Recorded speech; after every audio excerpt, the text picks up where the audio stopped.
This broadcast of In Focus is being made possible through the support of Reed Health. Reed Health, right beside you. And by First Bank Richmond, with 8 locations serving Wayne County. First Bank Richmond and you, doing great things together.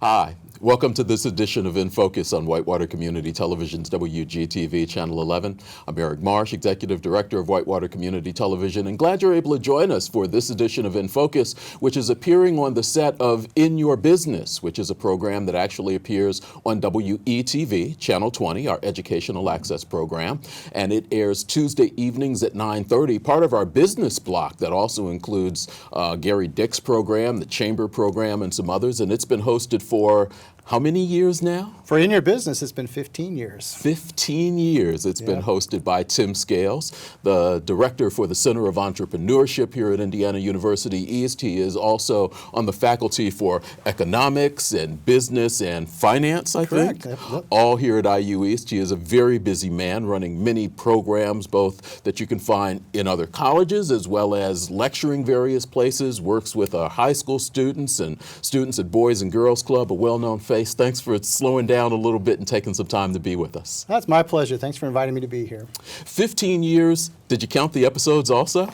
You know, we have right at 400 episodes now. Wow. That's a lot. You know, if we put this on network television, you'd be getting residuals for a long time. Oh, absolutely, but I wouldn't take them. But yes, it would be fun. In Your Business, a program that's been on for 15 years, go back, because it predates me. How did that program actually begin? Well, that was an interesting thing because I had just made my decision to be a full-time professor, okay? And so in January was my first start date as a full-time professor, and in February I had the opportunity to bring a young man from India. This young man would come and stay with me for 3 months and arrive in August. So upon his arrival, we were sitting in my living room, and I said, Johan, coming from India, a city of 18 million people, what is something you'd love to achieve while you're here for the 3 months? And he said, Tim, I want to bungee jump. I have no idea where you take this young man to bungee jump. Thought about it for a day, and I sit back down with him and said, Johan, I'm sorry. I'm not going to be able to have you bungee jump. But how would you feel about jumping out of an airplane?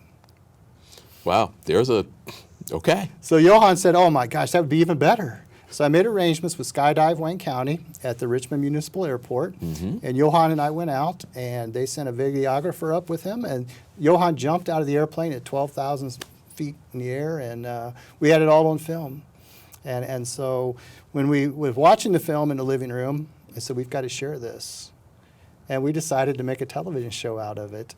And then we decided that while Johan was here during those 3 months, we would find things that he had never done or maybe never got the opportunity to do in India. We made 21 episodes during that 3-month period with Johan and myself. And Johan would go out and visit the businesses and learn about the business, maybe make some coffee, maybe cut down a Christmas tree, whatever it might be. Then I would interview with the owner of the business, the entrepreneur.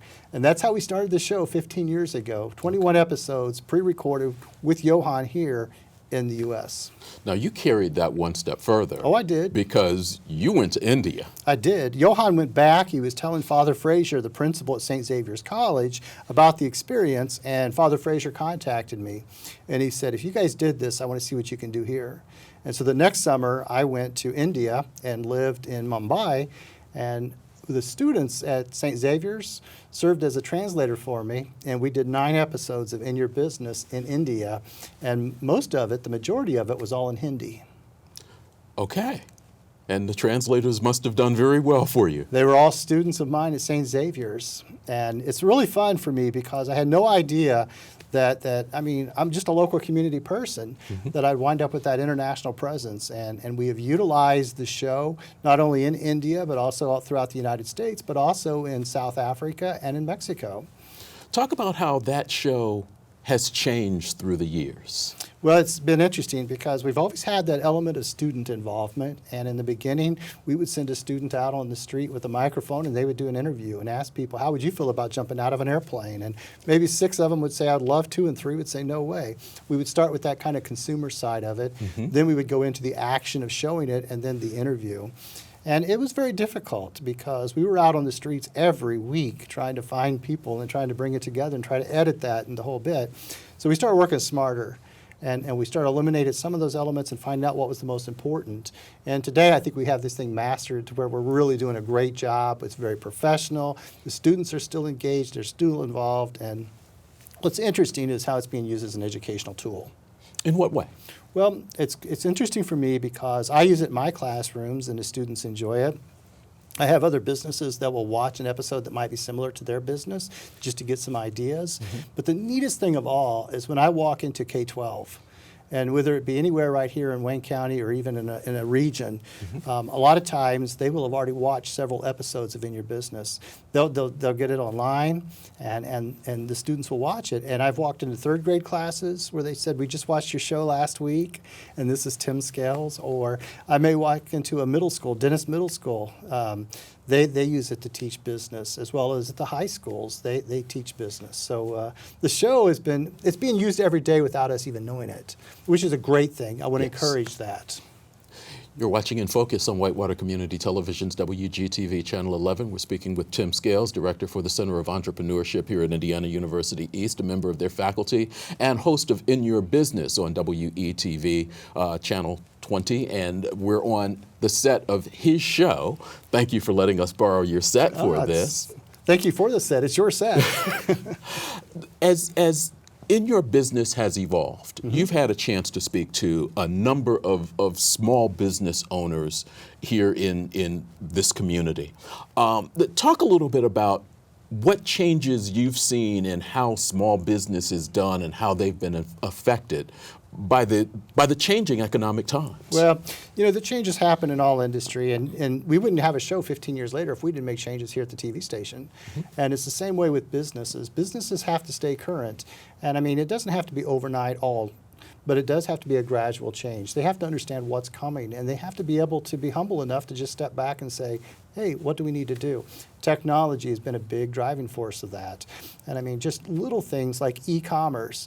I have a lot of small businesses that are still worried about their storefront, their hours, their storefront, their parking, those type of issues.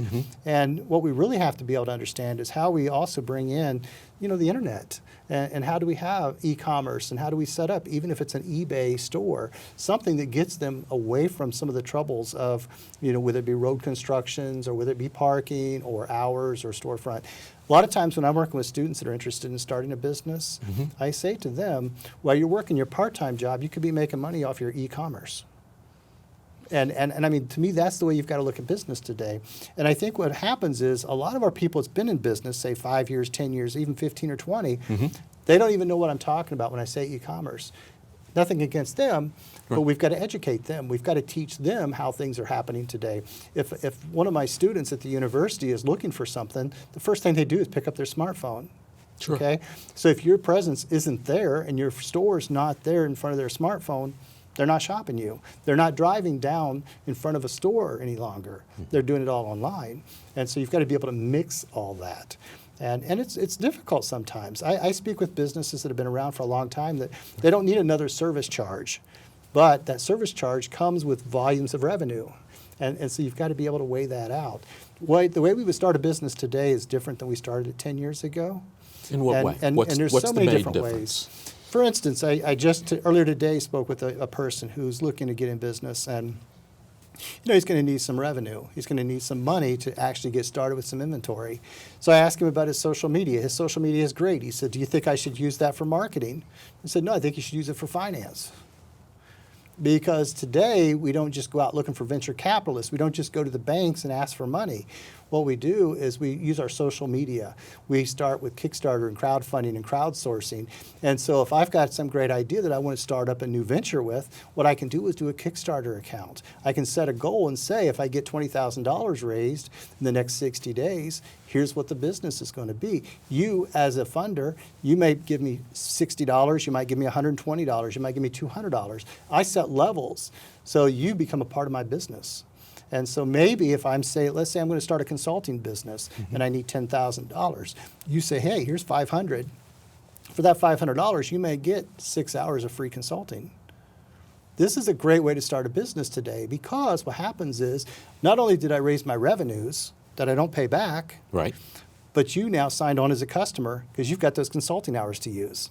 And I'm going to actually delight you during that time to where you're going to now start buying consulting hours. So we can work that in many different businesses and many different business models. So those are the types of changes. Starting with huge debt is not going to be something that helps the business, but starting with some friendly funds is.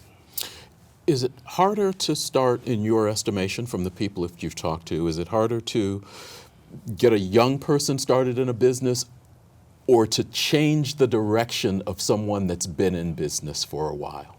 Well, I think it's difficult either way, because it really depends. You've got to look at what they're starting and how they're starting it. Because again, you can't have a lot of debt and a lot of things over your head because it's hard to get out. So the best way is if you can come into this thing, without a lot of expense and a lot of hassles. However, I don't really go to age so much as I do with your willingness to accept and maybe change, because I can deal with any generation in business as long as they're open-minded. I have a lot of really young entrepreneurs that come to me, and they're thinking like somebody who's been in business for 40 or 50 years. And the first thing I've got to do is say, okay, we have to stop thinking that way, and we've got to start looking at this. Okay, that's difficult because that's not the way they've come up. Same way with somebody who maybe's been in business for 40 years. And I start saying, well, we got to start talking about social media. We got to start talking about how we're going to market this and promote this and how we're going to bring in the e-commerce. And they're just looking at me. So I've got to realize that it takes time to accept this. I had a student who was a non-traditional student a year ago. And in my class, I felt like it was one of the worst classes he had ever taken, because I had to keep explaining to him what I was talking about, okay, in depth. And he didn't like it. But a year later, he's adopted the tools that I taught him, and he's loving it, and his business is doing well. But it just takes that introduction. A lot of people grew up with smartphones. They know everything they can do. Others of us did not grow up with smartphones, and it takes us time. It's the same way with business and how we start and how we do business today. You're watching In Focus on Whitewater Community Television's WGTV Channel 11. We're sitting on the set of In Your Business with the host of In Your Business, Tim Scales, Professor Tim Scales from Indiana University East. To say you work with a lot of students is an understatement. Sure. You work with them, you're a mentor, you're a teacher. Talk about today's student and how they look at the potentials that are in front of them that weren't necessarily in front of us. When we were coming up, it was all brick and mortar. For them, it's something different. So how do you find their acceptance, and how do you work with them, and what are you learning from them? Well, first thing I have to do is earn their respect. They have to learn to trust me, because sometimes the things that I'm saying to them and working with them, and I work side by side with them, and a lot of times they're like in a disbelief because this isn't what they've heard before. And so I have to earn the respect and realize that it's okay if it's a little different than you're used to. But then I have to show them that it works, okay, and why it works and how it works. And there's no automatics. I mean, it takes a lot of work, and it's hard work. But, things have to line up right. We can't just say, well, get a website, you'll be good. No. We have to create the right website and make it set up the right way and work the right way. Everything has to work. It has to make sense. We couldn't have taken a business 30 years ago and putting it downtown if it didn't belong downtown. Today, we have to make sure things line up the same way as we did then, and we just do it in a different way. Students come to me in all generations. And it's not just local in classroom, but it's also online. You do a lot of online teaching. And so I've had students from several countries as well as many of the states. And understanding that a business, we have to have the fundamentals of the business. And we got to learn that, because a California business and an Indiana business, we use the same tools. We have the same foundation, but many things we do different. State laws are one of the things that people have to deal with. Right, but see what happens is when it comes to things like law and accounting, those are where you're going to get your experts. So I wouldn't sit here and tell any entrepreneur, go out and do it on your own. But I would tell you to make sure that you understand when you get a good accountant, when you have a good attorney, and make sure that you're asking all the right questions. That's important.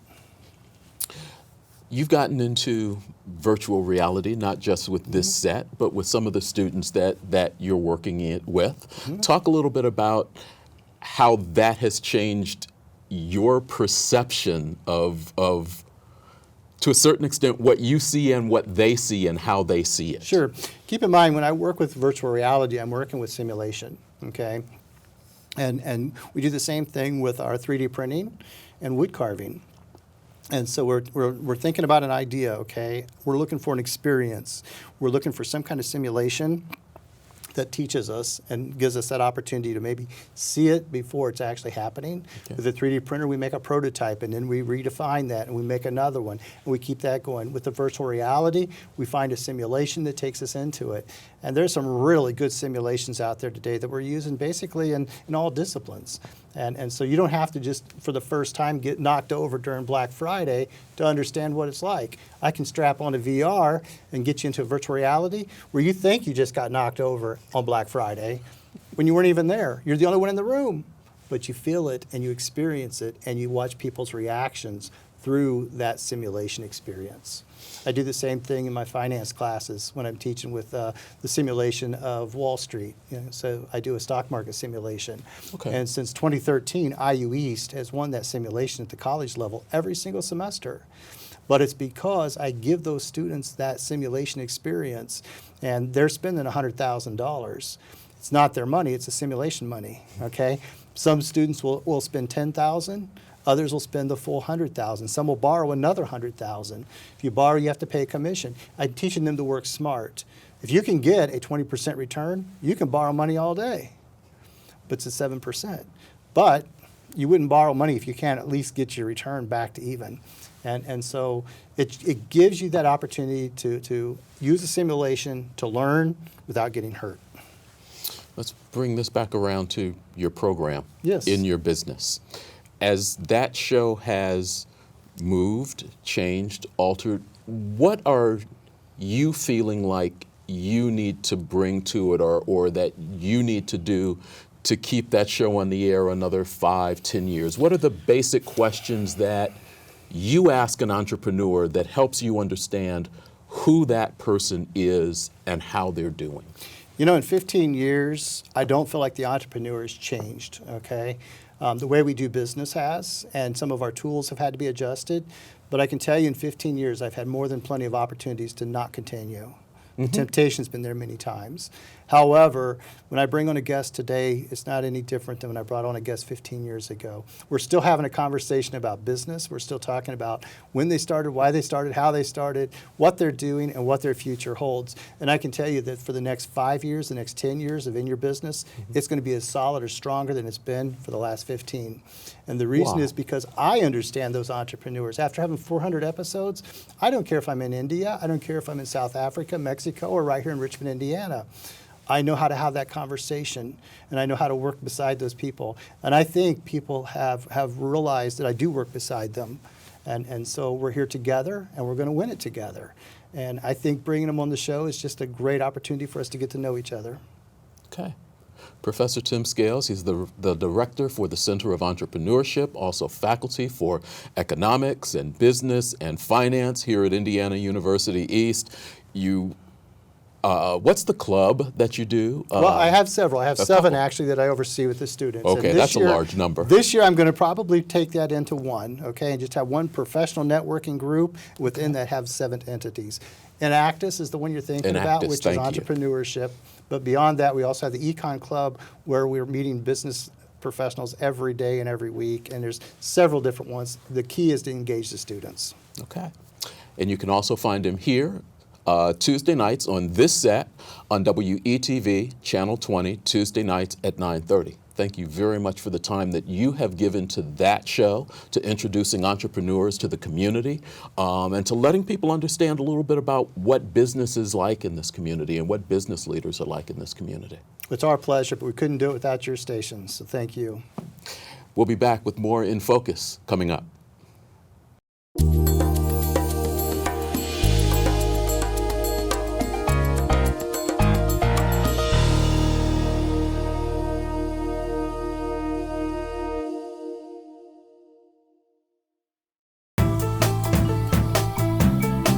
Hi, I'm Professor Tim Scales and the Director of the Center for Entrepreneurship here at Indiana University East, but most importantly, the host of In Your Business. Join me this month when my guest will be Jeff Huffine from Iron Gate Creative. What we're looking to do is build a relationship. We want to have an ongoing relationship with a client. We're working with them over a 12-month calendar. I'd like to invite you to watch In Your Business, WCTV, Channel 20, Tuesday nights at 9:30 p.m. Hi, I'm Eric Marsh, Executive Director of Whitewater Community Television in Richmond and host of Eastern Indiana Works. On our next episode, we'll speak with Fred Payne, Commissioner of the Department of Workforce Development for the state of Indiana, and Mike Rao, President and CEO of Eastern Indiana Works. We'll talk to them about the JAG program, Jobs for America's Graduates. Eastern Indiana Works, Tuesday nights at 10:30 on WETV, Channel 20. Watch Wayne County Connection on WGTV Channel 11 Tuesdays at 6. I'm your host, Michael Swigert. Join me this month as I talk with Randy Baker, the CEO at Richmond Power and Light, as we discuss local electric power in Richmond and the surrounding area, and also the ways that Richmond Power and Light is making Wayne County a great place to work, live, and play. Watch Wayne County Connection on WGTV Channel 11 Tuesdays at 6. Hi, I'm Sherry Harlan Davis, host of Read Beside You. Join us when our next guest will be from Reed Health's Human Resources, Hayden Schlechte and Sarah Coyle. A good hard work ethic because at the end of the day, we're really giving to our patients and the families, and that's what we're there for. Join us Thursday, Channel 20 at 8 o'clock.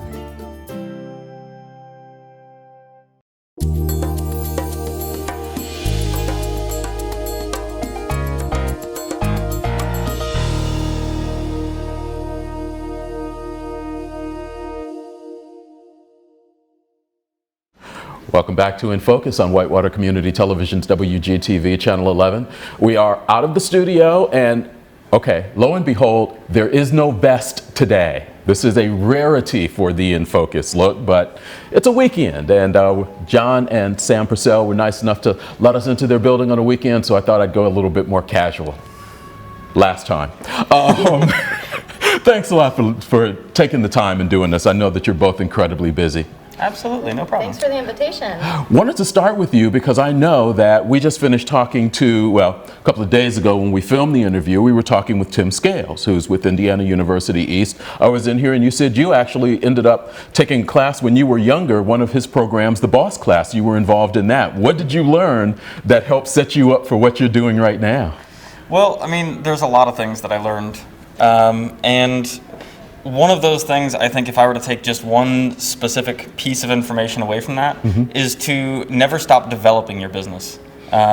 So he was an advocate of find out what your consumer wants, provide it to them, and continue checking back in, never stagnating. And stagnation can be a lot of different things. It doesn't have to be specifically that you stop doing anything, but in business, if you ever stagnate in any way, shape, or form, you may not be picking up on what your consumer is needing now. And that constant development is what really helps me personally remind myself about how to run my business. John and Sam, if you don't know, actually own a couple of different businesses down here, Ply Fiber Arts and Spoke Easy. Which came first, or did they open up at about the same time? We purchased Ply in December 2012 in the building next door We were in that location for quite a few years and eventually decided to expand. We bought this building, 915. We've more than doubled the size of the store and then opened Spokeasy in the former storefront. What made you decide to start this business, and tell us a little bit about Ply Fiber Arts and what you do here? So this was a yarn shop before called Unwind. It opened in 2007. The previous owners were moving back home to California, had it for sale, and we spontaneously decided to buy it. I actually have a degree in fiber arts, so it was kind of an unexpected nice fit for us. Okay. And then we've just kind of, grown it one thing at a time, added education, added new products, and just kind of explored wherever it took us. Spokeasy. Why that business, and what made you decide to go into it and connect the two next door to each other? So I have previously been a bike mechanic in years past, kind of in between other jobs. I did that for a while. And then I joined the fire department here in Richmond, and have been there for over 5 years now, and have gotten to a stable point with this business and with my other job that I really acknowledged how much I was missing interacting with customers who love bikes. Okay. And so we talked about, rather than finding a new tenant for the storefront that the yarn shop moved out of, that we would go ahead and pursue my desire to interact with customers again concerning bikes, and we've really gotten a great response from that. Talk about, both of you all, the difficulty or ease that you've had with what entrepreneurs run into: getting started, creating a plan, getting financing, buying, updating, and doing those things to your physical facilities. So we really, we try to take things one obstacle at a time. We've been lucky to work with West End, a local bank that's really supported our business and helped us grow a lot. They've made this experience a lot easier for us. We've decided to do a lot of the construction work on the buildings ourselves. John actually has construction background, so that made a lot of these projects a little bit more affordable for us, that we could do our own kind of labor. And do you want to take it from there? Sure. So in addition to my ability to work manual labor and do construction and have an idea of what we need to do to renovate a space or to change something, Sam has a great vision for seeing the potential in a space. And so between the two of us, we really complement each other well, and that has been a key factor in our ability to develop our business, develop our buildings that we own, because we don't just own a business or multiple businesses. We own multiple buildings, and that is a whole different dynamic than just owning your own business. So our ability to work together and really work through different problems has helped. Yeah, and we really like to think of our building and our businesses as always being a work in progress. That keeps us from trying to find that point that you get to and you stop. We reevaluate our 5-year plan every single year, sometimes every 6 months. And we're constantly looking for ways that we can find new ways to interact with our customers, to give them experiences that they're not going to be able to get with online shopping or something. Okay. We have taken our businesses much more in a direction of being service oriented and educational experiences, social experiences, things that people really enjoy seeing with small businesses and find a nice connection with. How is that fight between what you're doing here? You can buy yarn online. So how do you decide how much to stock, what brands to stock? How do you make decisions like that when you're up against that online, it can be delivered to my home type of world? So the great thing about being a brick and mortar yarn shop, I get to know my customer base. I get to see what's really needed, not just in Richmond, Indiana, but my customer base comes from all over Wayne County, all over the Midwest. Even I get people who are traveling cross country and stopping in. So I pay attention. I listen to what my customers are enjoying making, what fibers they like, what they want to see more of, and I like to stay on my toes. You've got the challenges that everybody knows about being here in the downtown area. It's been under construction for a period of time. Everybody said we need to update our infrastructure. We're updating our infrastructure, but for business, it has caused some issues. What have you done to adapt to those changes in parking, in people being able to walk up to you? What have you done to survive that? So we're really lucky that the block that we're on, we're surrounded by parking. There's parking in front of the theater, there's parking in this whole back block behind us, and we've always made sure with our businesses that we have a second entry point at the back of our buildings that's just as inviting as the front. So we always encourage our customers that they can use our back door over here to be able to get access to the store. And a lot of times that's really convenient because they can see that back door from their parking spot. As you all have made some changes, one of the things that has been talked about a lot is being able to let people live downtown. That's been part of what you all have also done. You've moved down here. You renovated part of that, and I hear more renovation is coming. Can you tell us a little bit about the residential piece of this? Yeah, so one of the parts of our business plan when we first purchased Unwind and the building from the previous owners was to make sure to utilize as much of the building as possible. A lot of buildings downtown, the first floor is occupied, but outside of that, there may not be anything going on in the second or if there is a third floor. And that can be hard financially to support, running a business only in one floor and not having any additional income. So part of our business plan was to live in the third floor of the original building that we purchased. And once we had the business stabilized, we started renovation of the third floor and have since moved in, almost 3 years ago now? I think almost 4. Almost 4 years ago. Nice. And so we are able to financially help care for our building personally by not having additional residents elsewhere. It really helps to keep our building healthy, which is part of what's difficult for business sometimes with occupying a space. And so we are looking to continue that model. Others have started pursuing that model and are living that model downtown. We have multiple neighbors who all live in the upper stories of their businesses and run businesses in the first and or second floors. And we are looking to do that with this building as well. So in the future, the third floor of this building, we are working on renovating and turning into living space so that it can be occupied as well. One of the things that entrepreneurs, business owners have to be able to do is adapt. You've talked about listening to your customers, what they want, what they need, what they're using. You all are creating an area back here. We're going to do a little walk and talk if we can. Going to cause Anthony a little issue, but tell us about what you're creating back here for us. So back here in the back corner, we're actually developing a ceramic studio.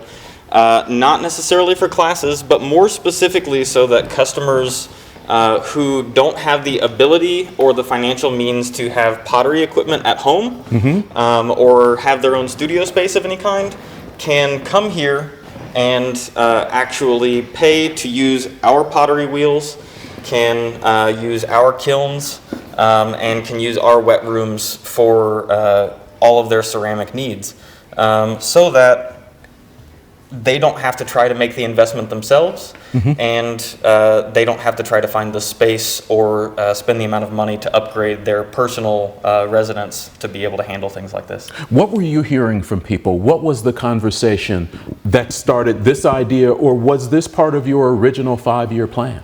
So originally with the first building, 921, we had planned to do some type of larger studio space in the second floor. And we realized with that building, there were just so many limitations with being able to make it ADA accessible.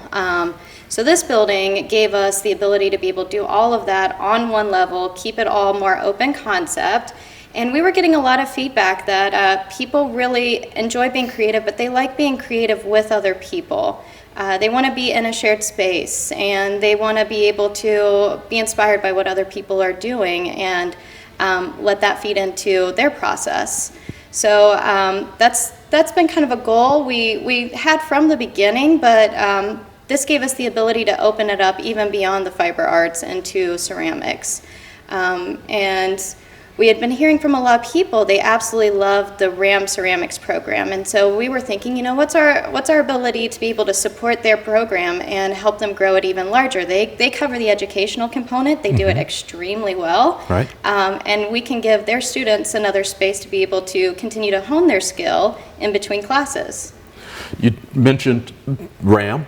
Yeah. Talk about that connection down here between the business owners. You all are all going through some of the same things. How much do you all get a chance to talk, interact, and as a group, plan what you all think should happen down here? So about 6 years ago, John and I were part of the founding group of the Downtown Business Group. It's a once-a-month meeting where business owners and property owners have the ability to be able to get together, network, toss ideas around, talk about challenges, and really explore ways that we can build up the downtown together and support each other. And that's probably been a great avenue for the downtown to be able to really focus on building more community. And that support network really makes a big difference for a lot of business owners. What is it that people should know about downtown? What are the misconceptions that they hear from out there, the conversation, whether it be on social media or just people talking, that they should know about the business owners down here? Because right now the conversation is very much about what we need to do as a community to support the downtown, whether it's, there was talk of free or reduced electricity at one point during the mayoral race, things of that nature. It sounds like you all are all needy to a certain extent, but it doesn't sound like that's really the case, at least for you all. So I guess one of the biggest things that we can communicate is that the businesses love their community and they want to be part of the community, and we are actively working to be part of the community. You may not want to learn how to knit or crochet or anything specifically here, but we have lots of other things that we provide.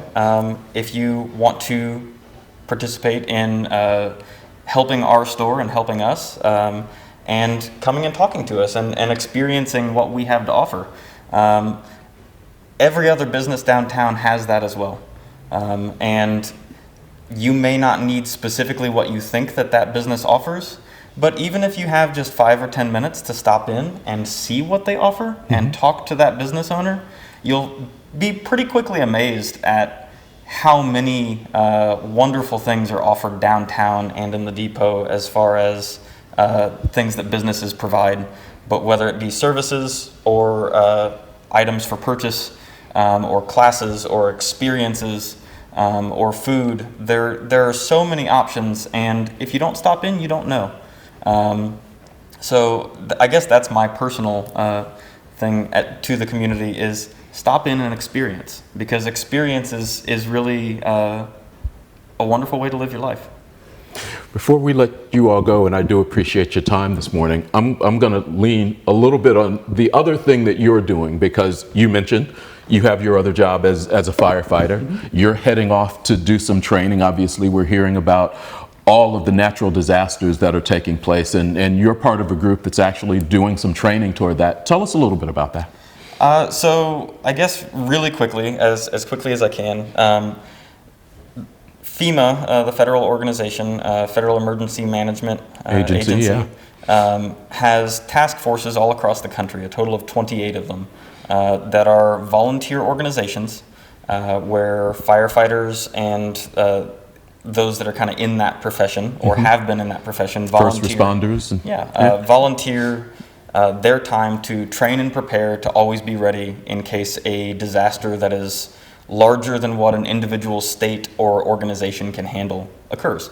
And so we are actually doing a deployment exercise coming up in a few days that will be getting multiple task forces together to work together and really make sure that we're all on the same page and make sure that we're as practiced and ready as possible. And that's part of what the task forces do. They train on a regular basis. We train multiple days every month or every other month to be ready, and we're just part of a larger system that's there to help serve the community And we're lucky to be, myself and another member of the Richmond Fire Department are lucky enough to be supported by our department to help volunteer and be part of this larger organization. Thank you for doing that. Thank you for what you do here in the community. Thank you both for the time and for the expansion, and we look forward to seeing what else you're able to create as you continue to work your business here in the downtown area. Well, thank you very much. We'll be back with more In Focus in just a moment.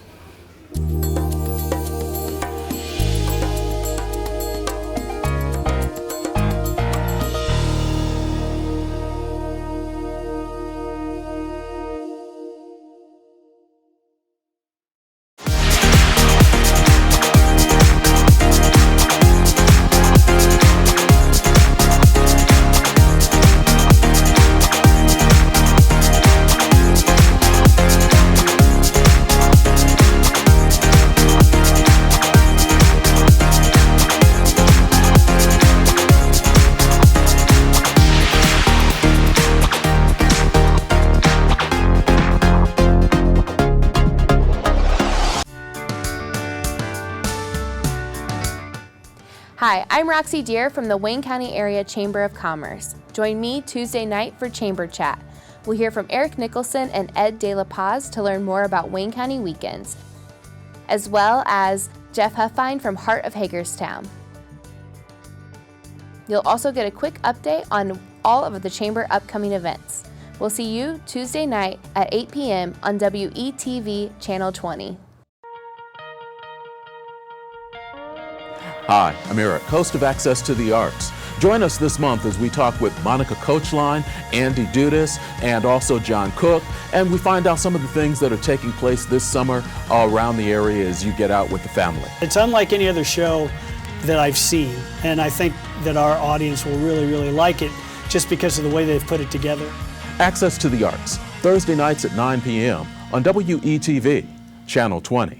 3 years ago, I came here to play basketball here at IU East, and I'm a business finance major, and I really just wanted to get into a bank, and First Bank Richmond was very accepting and gave me an opportunity. I kind of got to see more as an employee instead of a student athlete of how they really impact the community. Back home, I feel like there's really not an organization like First Bank Richmond that gives back to their community like they do here in Richmond. First Bank Richmond is just very generous in all that they do in the community, and that is tremendous.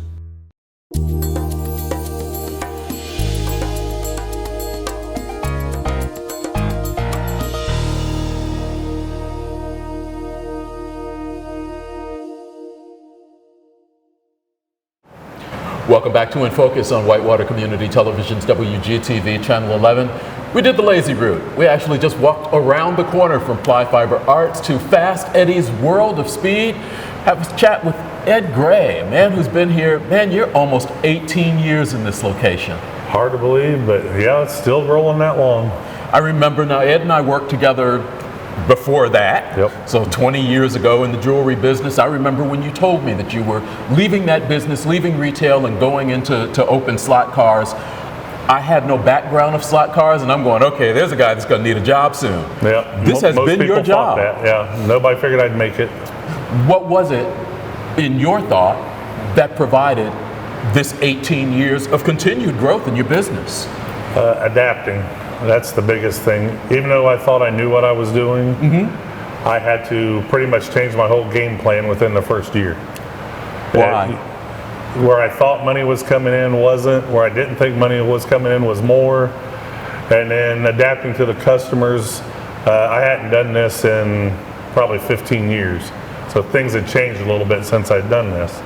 So I had to get used to all the newer stuff, and it changed it around quite a bit for me. Talk about your customer base, where that comes from, because I know you've got what's happening in your retail store, and almost from the beginning, I think, you were doing a lot of online work. Yeah, the online I started about 6 months after I opened up. When I first opened up, I pulled out a lot of guys that used to race here in town. There was a place over by County Market in the 80s.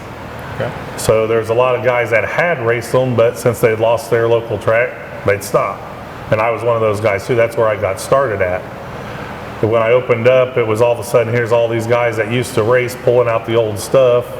and then wanting to buy the new stuff. So right off the beginning, I got a good jump on it. I didn't have to struggle like a lot of places do, getting my name out there. Okay. So that got me a good rolling on it, and just kept on going from there.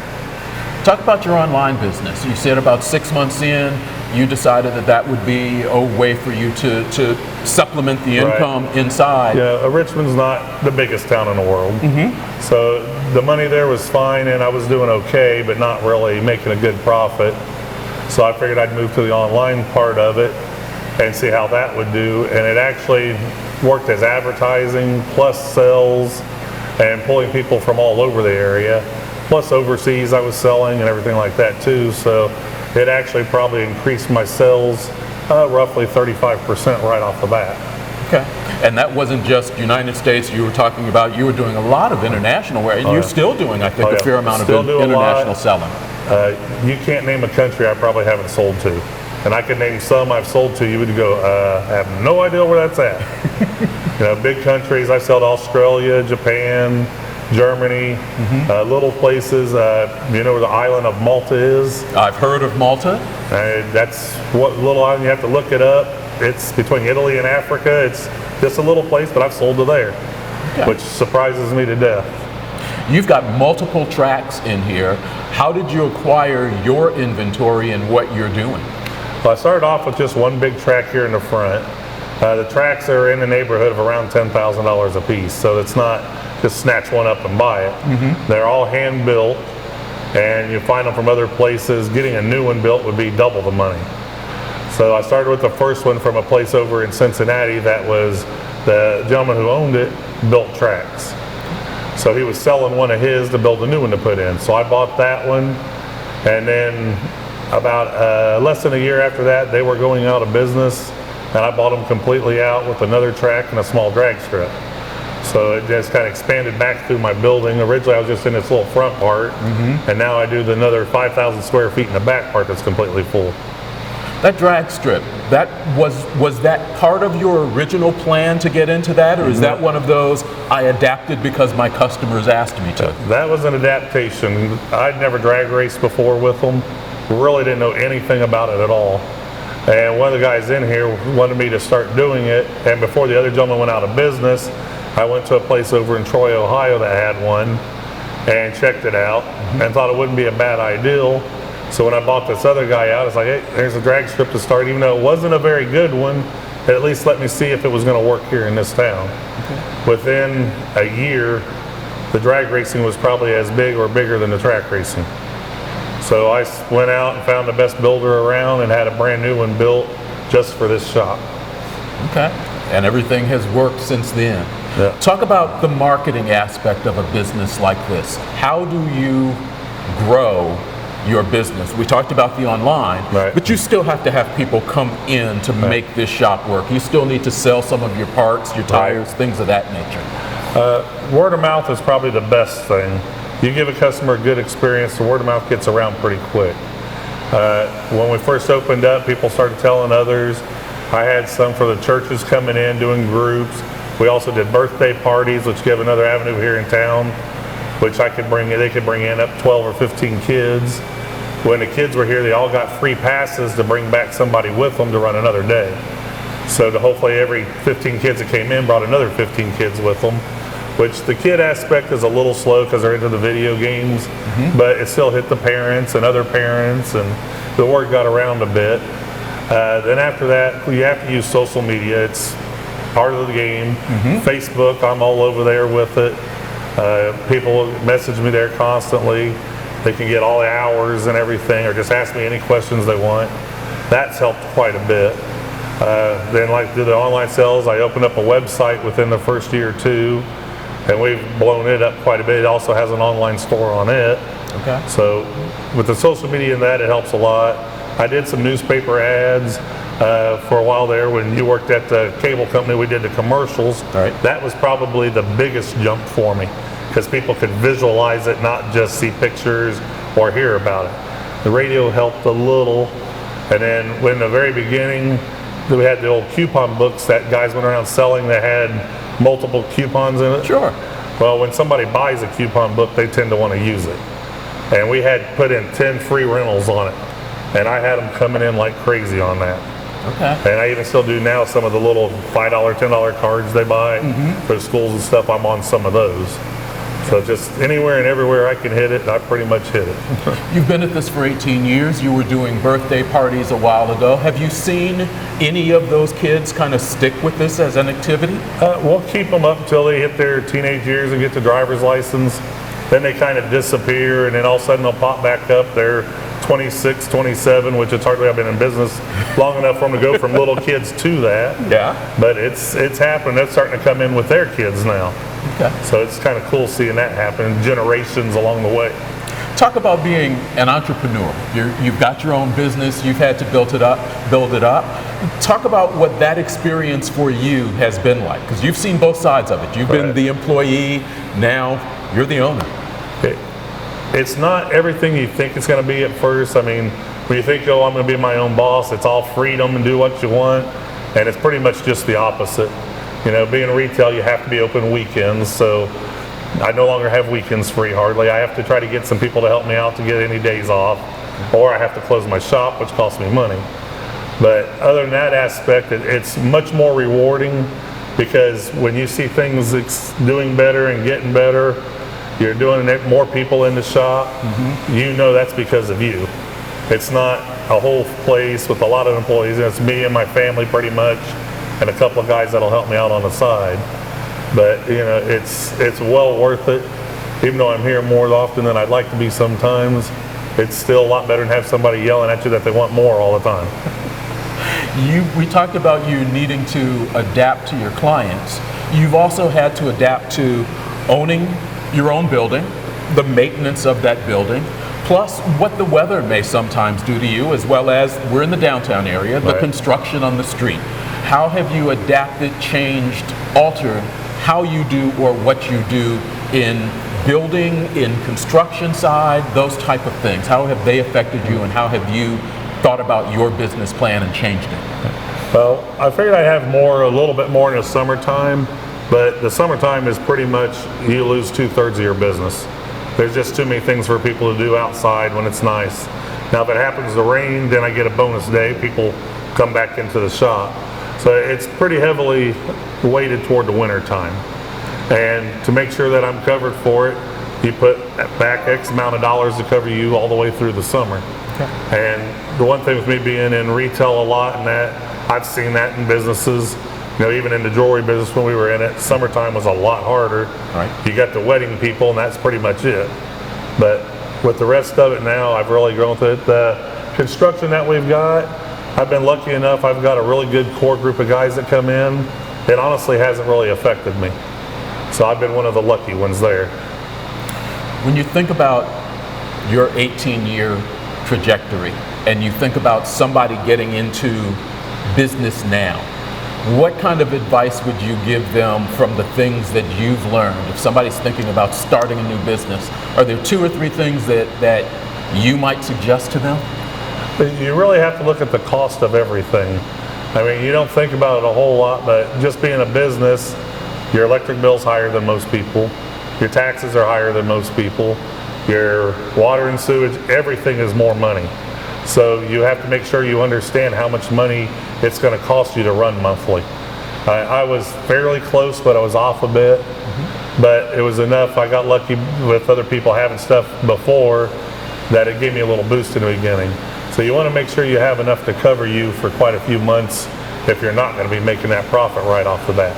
And in a small town and stuff, it's really hard to get your name out there.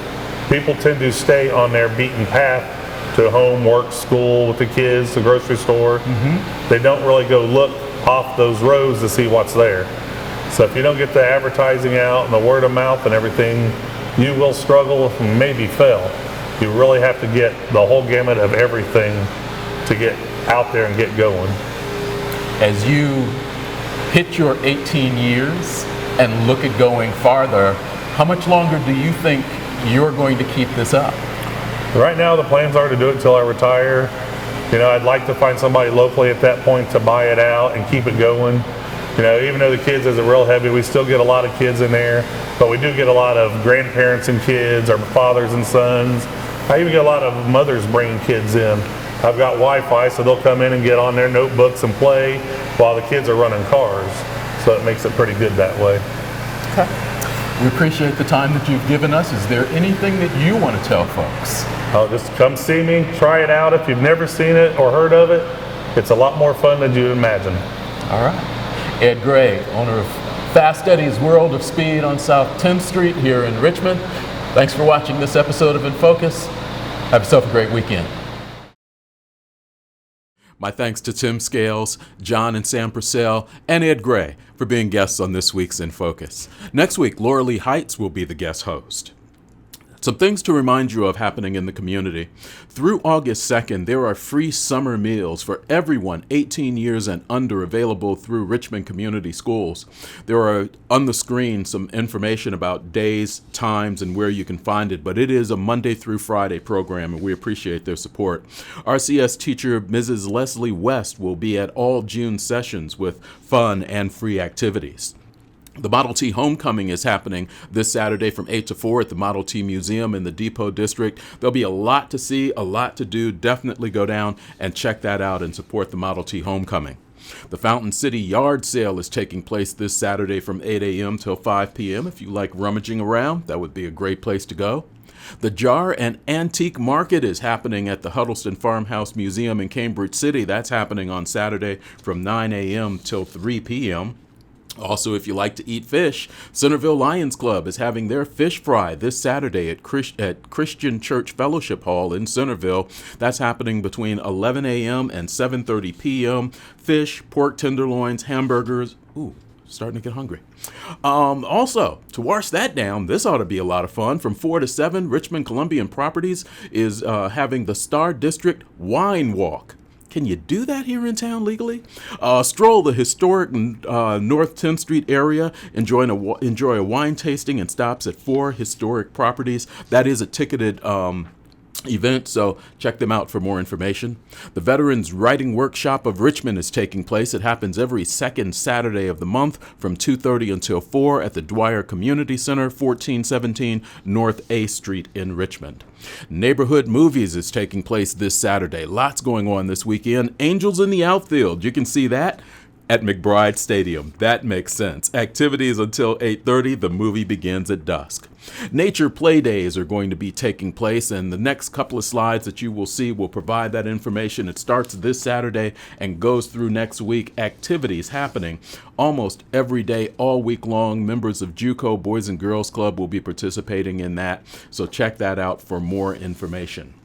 And also, Morrison Reeves Library, in conjunction with Purdue Extension, is having Teen STEM program that's going to be taking place on June 12th and then again on July 10th at 3 p.m. Information is there. If you need more information, check out mrlinfo.org or give them a call at 966-8291. Once again, thanks to my guests for being part of this show. I'm going to be taking next week off, but Laura Lee Heights is going to have a great show talking about what's happening with Forward Wayne County and also some of the things that are taking place in our neighborhoods. Thanks for watching this week's In Focus. Have yourself a good weekend.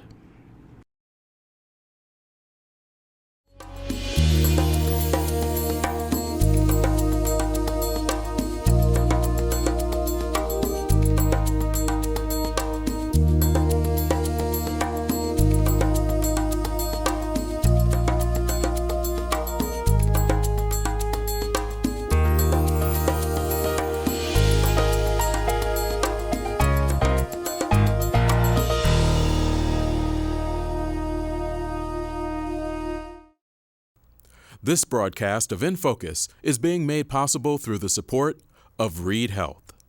Reed Health, right beside you.